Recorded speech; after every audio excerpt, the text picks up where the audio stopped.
It all started with Grandpa. He owned a sheep ranch in Utah, and there were some pretty bad winters, a couple, 3 or 4 right in a row, where most of the sheep died. So they picked up and moved to Southern California, opened a floor covering store. My dad continued that on. I started around 12 years old, working in the warehouse, rolling remnants. We were in charge of replenishing all the carpet remnants, so that was our job. As soon as I turned 16 and had a driver's license, I was in charge of all the furniture delivery. Back then, computers and that kind of thing were not very popular, but I knew I really liked it. I went to college and went into computer engineering. I wanted to be in technology, so started getting a technical degree and sold floor covering to get myself through until I got my first job. My first main jobs in technology were all with startup companies. In that, I got a lot of different experience in a lot of different areas. When I started going to college, I worked as the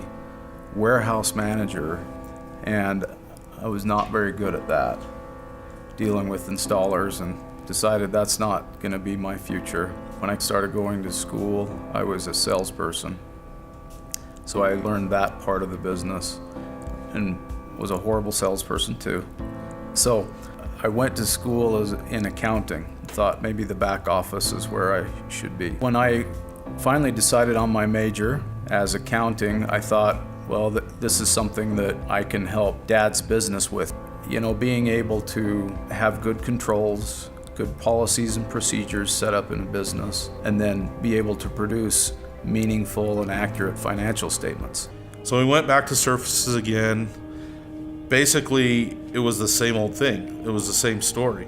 And it was kind of frustrating because 3 or 4 years previous to that, the companies were talking about going to a Windows product, talking about making it easier to use, all these kinds of things. But we saw that after 3 or 4 years, it was the same story. And that night, instead of going to bed, I just started having these thoughts come, and I took some paper and a pencil, and all night long I sketched out the 5 main screens of QFloors and how they would all work together. I just remember locking myself up into the basement of our house and started to go to work on QFloors. About 3 or 4 months later, I had at least an initial product that could print and save an invoice and do a few basic things, and we actually decided to put it into one of the floor covering stores. I think when we first conceived of QFloors, we hoped that, you know, maybe if this works with Ogden's, maybe we can sell it outside of our own system here.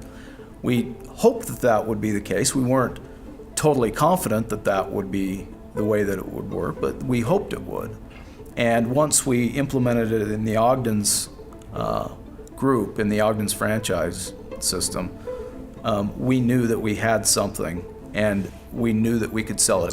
I remember going to the very first surfaces that we sold, QFloors, so I guess that would have been January of 2000. That surfaces was very encouraging because we sold 5, 6, 7 systems right at the show, and people telling us, I've never seen anything like this before, and this is awesome. After a while, what I kept telling myself and Trent, I'm like, I think we're helping people. That's when things started picking up, and things were going crazy because it was word of mouth. Our customers were selling it, and people were starting to come on. Other big manufacturers, Shaw and some other buying groups, they could see how we were making a difference. QFloors has been growing on average about 30% per year over the last 5 years. We have the best customers in the world. We really do. We have the best customers anyone could ever ask for to work with. Well, the customers are an invaluable resource for us because they help us stay on path, stay on course, maybe make a turn when we need to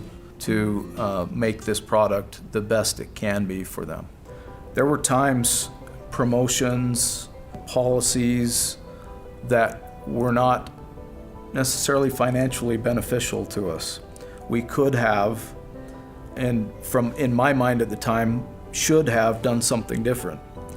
But Chad was always just a real stickler for, is that going to help our customer? Whenever we go to a trade show and I have people coming up and giving me hugs and telling me how much better their life is, and I could never do this without QFloors, and this was the best decision I've ever made, And when we see that happening over and over and over again, that's the most rewarding thing to us. If we can make a difference in somebody's life, if we can make it better for them, if we can help them stay competitive and feel good when they go to bed every night about where they're at, I mean, that's what we're excited about.